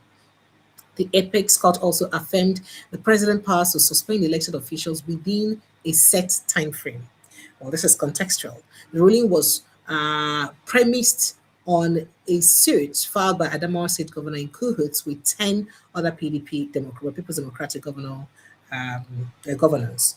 Now, because of what happened for River State, Mohammed Idris, who read the majority judgment, noted that Section 305 of the 1999 Constitution, as amended, hands the president the discretion to decide what measures to be taken during the state of emergency. Now, in spite of the decision of a 6-1, the Apex Court also held that presidents can suspend elected officials within a limited period. Now, the court subsequently struck out and dismissed a plaintiff suit for want of jurisdiction. Okay, that is the PDP governor's suit for want of jurisdiction. I think I have like an extract, an excerpt of that court judgment here. Let me see part of what it reads. Let's see if we can quickly look at some what is in that judgment, if I can see it. Okay, part of what's in that judgment, really, if you can see that, I'm trying to make it bolder. So it says the Nigerian Constitution adopts different approach. Section 305 authorizes the president to proclaim a state of emergency under specific countdown. Under specific conditions. Pardon me, the write-up is quite tiny, including war. Proclaim a state of emergency in specific conditions, including war, imminent danger of invasion, actual or threatened breakdown of public order and safety, or other public danger threatening the coexistence of the Federation. However, unlike the constitutions of India and Pakistan, Section 305 of the Nigerian Constitution does not expressly confer power on president to ensure to assume or temporarily displace the executive or legislative institutions of a state. This omission is deliberate and reflects Nigeria's I think one of the lawyers, Inehibe F. Young, had also reacted to that. Now, here's what Inehibe had to say from the breakdown of the conversation. He said, I have read the 14 pages summary of the judgment of the Supreme Court on the River State emergency case, Attorney General of Adamawa State versus General of the Federation. Versus Attorney General of the Federation. Now, most of the media reports on the decision do not accurately reflect the reasoning of the Apex Court. According to him, he said, going by the summary, the Supreme Court did not explicitly endorse the emergency rule in River State as proclaimed by President Malami. However, the reasoning of the majority of the learned justices, S1:6:1, appears to have accommodated the possibility of a state of emergency interfering with the democratic structures of the affected state or part of the federation.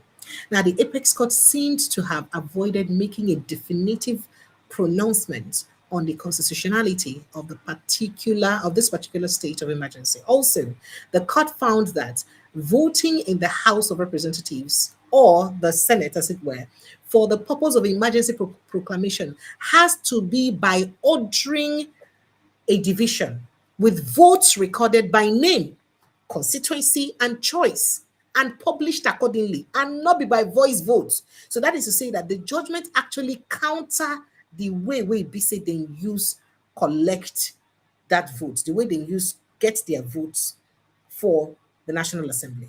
But in the case of River State, voting in the state House of Representatives or the House of Representatives was done by voice votes in contravention of the standing orders of the House, a deviation from the findings made by the Supreme Court. Now, my understanding, according to him, going by the printed summary of the majority decision, which was read by my Lord Mohammed Baba Idris, JSC, is that the emergency rule in River State was unlawful, having not been endorsed by the National Assembly in line with the prescribed legal procedure. That is, it is unlawful because of, say, the way BC they use go about and not be the way House of Assembly, National Assembly is supposed to use go about them. So because the National Assembly no use the normal procedure to calculate the votes them and they go use voice votes, so that means it is unlawful. Now, the last point that I want to make is that the Supreme Court found that the states that brought the suit as plaintiffs, that is the governors of the state who bring the suit as plaintiff, did not disclose a reasonable course of action. They don't give a reason why they bring the suit. And that the court's original jurisdiction could not be invoked by the 11 states because the emergency rule was not declared in any of the states. Now, and the states did not obtain the consent of River State to file the suit. So bottom line, that's not technicality. So because of say these state governors will file this case, consign on a emergency rule not there on a state. And I not even take permission from River State before I file the case. So waiting concern on her. So because of that, common ownership for corner, consign on her. And the court found out that there was no dispute between the federation and those states. So no problem between Nigerian government and the states then, where the governors then sued to file this case. So which one concern on why on account they write this case? So the Apex Court accordingly struck out the suit. So they throw away the case because of they feel these governors did not have the right standing to even file in the first place. The government did not, the government of the federation, the attorney general no get any existing case with her. So waiting concern on her. And I'll be defender of the universe. Why not go to defend for matter for nothing? Now, quoting him further, he says, by law, once a suit is struck out, pronouncements made therein not on made therein will not have the binding and effective weight of a decision made by a court that is clothed with the requisite jurisdiction. So the Apex Court only commented briefly on the merit of the case because of its grave constitutional significance. Now, the reason why I had to say this or state this is for clarity so that we will understand within that court judgment we talk. Because while a lot of people are excited that, the court affirmed or upheld the president's state of emergency in River State and all that, that is very, very dangerous. Very, very dangerous. Because you know what? Power, they say, is transient. And say President Bola Ahmed Tinubu, will be president forever. Even though people will say, he's been governor of Rivers and Lagos State before, and he still has hold of Lagos State and all that. One day, the person will go their life again now. So when you know their life again, whether you like them or not, something will happen. See, nothing they in total control of anybody. Something will happen, go hold that structure again. And if things fall apart tomorrow, God forbid, and somebody else, perhaps a northern president, takes over power, and they now decide to say, you know what, one Mr. President Governor Wale of Lagos State, get us in the behave, make a declare state of emergency for Lagos State, sack him for work for the next 5 months first, or 7 months, for 1 year, make him sack, they suspended. They can do it. And that will cause a lot of wahala. So, they good, make it be say, they too excited about this. This can be used. See, the president of Nigeria already has so much powers. Too much powers now on a constitution given. So if you can't carry this one, they act together with the powers, so they give the president again. Now big trouble and they find with this. So because trust politicians, they always like to take advantage of situations beyond how it is that they will take advantage. And more so Nigerian politicians, they will really take advantage of this. So I thought to throw light on this particular issue so that we can understand what's in the court say. However, I would look at inviting a lawyer in the coming days to come follow us, put mouth for talk to interpret exactly within these, this court judgment they talk, whether not true in line with within they talk or not be true, because I could really make we know, this need for clarity. Did I tell you that Oga David Omahi talk say, no need for Biafra agitation again. Igbos are not marginalized anymore. No need for agitation because Igbos are very comfortable and happy with Tinubu, because as long as Oga Omahi is happy and comfortable, the rest of Igbos are very happy and comfortable. So no need for agitation again. Okay, series of bandits attacks here and there. Sarah, don't tell EFCC, ICPC made them probe Farouk Ahmed based on what Dangote talk about him. But would they see road, or maybe that's your ego? They see some people. They do selective seeing. Nigerian Communications Commission crisis deepens again. I did say that earlier. Well, some of these issues now we get, but very quickly, make I go straight to what Abaribe talk earlier today. So, Oga Abaribe had an interview earlier today with Sheon Kimado of Channels Television, and he had quite a lot to say. First of all, he said President Bola Ahmed Tinubu in the first place did not win the election, and say even the people then where they support them, we say that they support them, they no even say they no get mind to go their villages or their constituents, go drum support, go campaign for President Tinubu. Say because they will stone them for their villages. Say because people are hungry and people are angry. Is it that bad? Is it that serious? Let's quickly go take a listen to Oga Senator. Hear him. And the masses outside are even more ready. If you do an election today, you know what it's going to cost. How would you deal with this? That is the problem. APC controls a quarter of the states in this country. What is left for the for parties other than the APC is less than a third of the states of the federation. And you know, Ane, you are so experienced politically speaking that you know that structure wins election a lot of the times. I come from Aba. And I was discussing this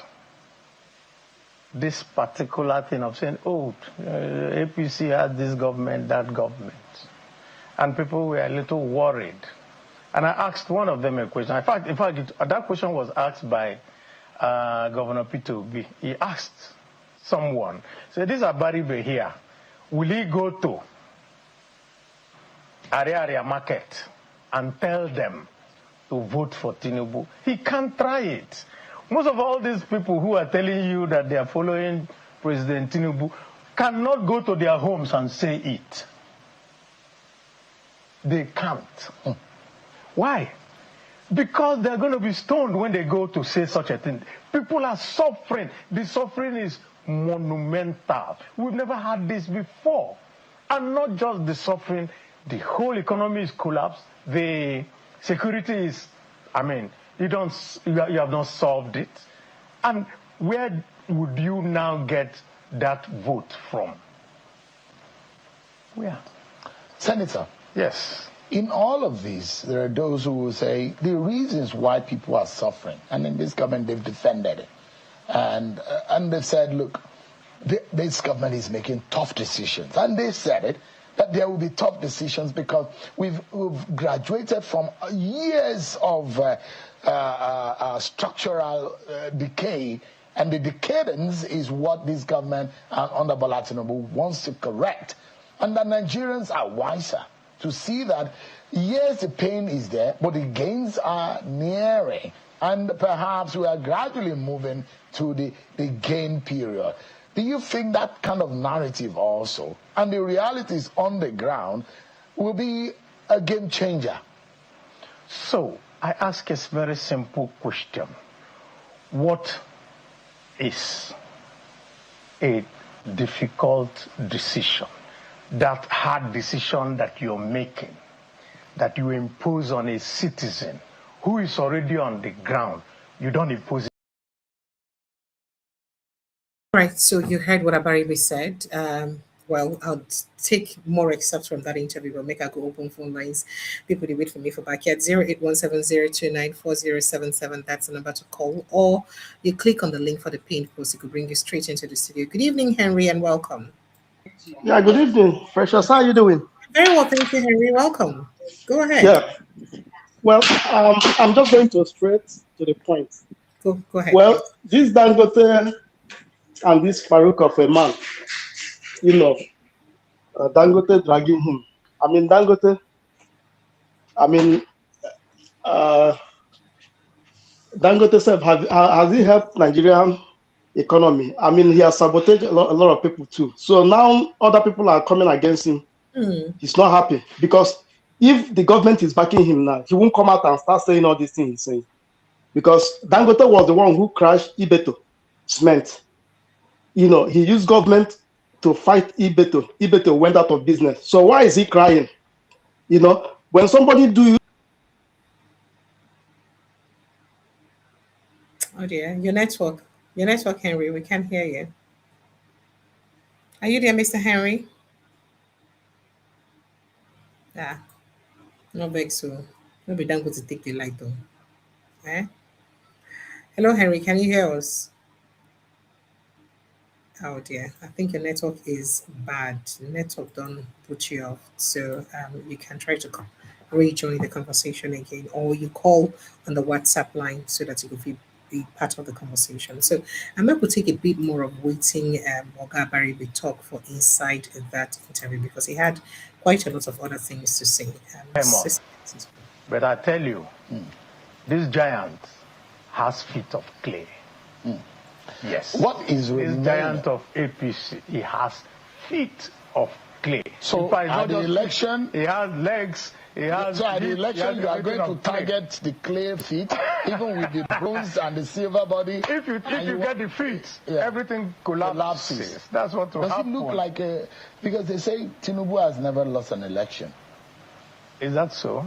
That is what, historically speaking. I do not think so. Everybody loses election. Could 2027 be everybody for Tinubu? Yes, and you will see. That Tinubu can lose 2027? He will lose 2027. What gives you that confidence? Because I know what Nigerians are feeling outside. Tinubu never won the election of 2023, and everybody knows it. Those who want to bet, we said, fine, he has been declared winner, no problem. We acknowledge him as president, no problem. But we're going to meet him in the field. And I will see how he's going to cobble together that thing that will make him win again. It won't work. Because this time, everybody will be ready. It will no longer be an announcement at 3 a.m. Before people will wake up in the morning, they will tell you, oh, yeah, that will not work anymore. This time, people are ready, and we are ready. And the masses outside are even more ready. If you do an election today, you know what it's going to cost. How would you deal with this? That is the problem. APC controls a quarter. All right, so you hear that. We still will talk about a bit more of waiting later, but let's go back to Henry. Henry, are you there now? Yeah, I'm here. Precious. Sir? The bottom line, what I was trying to say is that Dangote fights others to get out of business. Then other people are fighting him. So sometimes when you do to others, also expect that other people will fight you, because even as we are talking, the government hand, their hand might be there, because even Tinubu brother, they are into the fuel now, the fuel business now. So they won't allow Dangote alone to chop now. So that is it, because our this thing now, then they import too. So they will say not only Dangote will chop, even before when they open the refinery, say them be one even sabotage that refinery now. Now they do. He was up, he came out of the loop now. Now they have started again. So what he said is the refiner, the oil business is another level, So people, too many hands there. That's why the government, since Dangote said something now, nobody have reacted anything now. But let's wait till tomorrow now, if somebody will talk, So they know what they are doing. They are not for our own interest. Their own is for their own interest, because being in Nigeria, we don't even enjoy the oil. So why would we even be crying? So even if they fight, let them keep fighting, because that is their own interest. It's not our own interest. If it is our own interest, then we can put mouth, Precious, the question I'll ask you, since ever since you were born, have you tested Nigerian money? Nobody dash me free money. Nobody don't dash me. But me, I can definitely tell you that since I came to United States of America, I have chopped government money, plenty.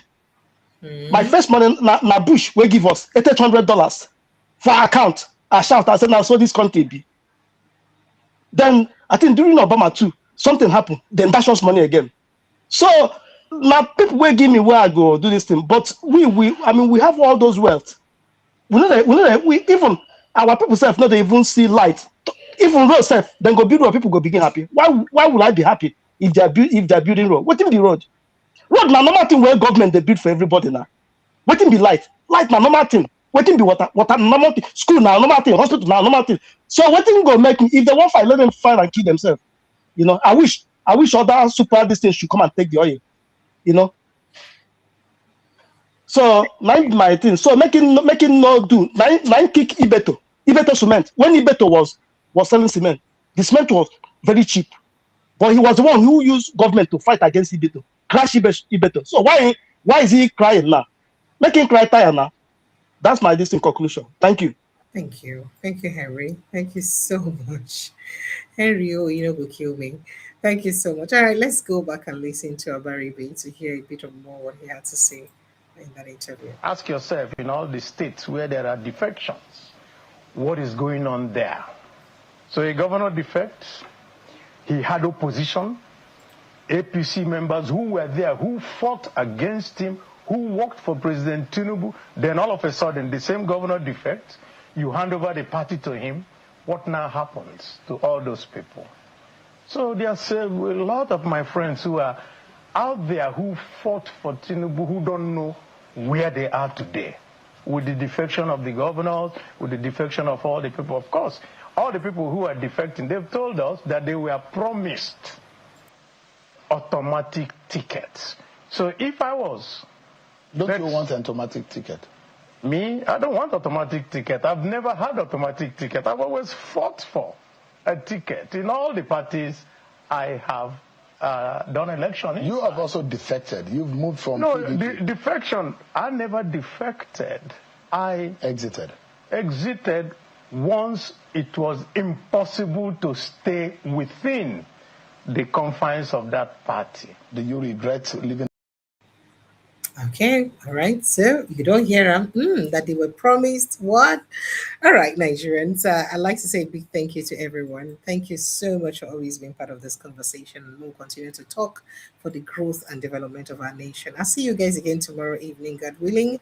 On Wednesday, we're likely to have Majid Dahiri with us here to confirm that tomorrow before I come to the show. To be sure, we'll have him on Wednesday. And as soon as that is settled, I'll let you know. And it promises to be an interesting conversation across everything that happened for Nigeria with him. And it's in one conversation that you shouldn't miss. And of course, you know, when I have guests like this who come up as early as 6:30 p.m. So I'm looking forward to that session. And I do hope that he can meet up the conversation. But at the meantime, I'd like to say a big thank you to everyone. If you're not following us across social media, please ensure that you do so. It's at Precious Inye TV on Instagram, Twitter, WhatsApp. Did I say WhatsApp? Yeah, WhatsApp. Yeah, WhatsApp. So Instagram, Facebook, Twitter, TikTok, everywhere, across all social media platforms. Precious Inye TV, across all those platforms. Follow us like a village people.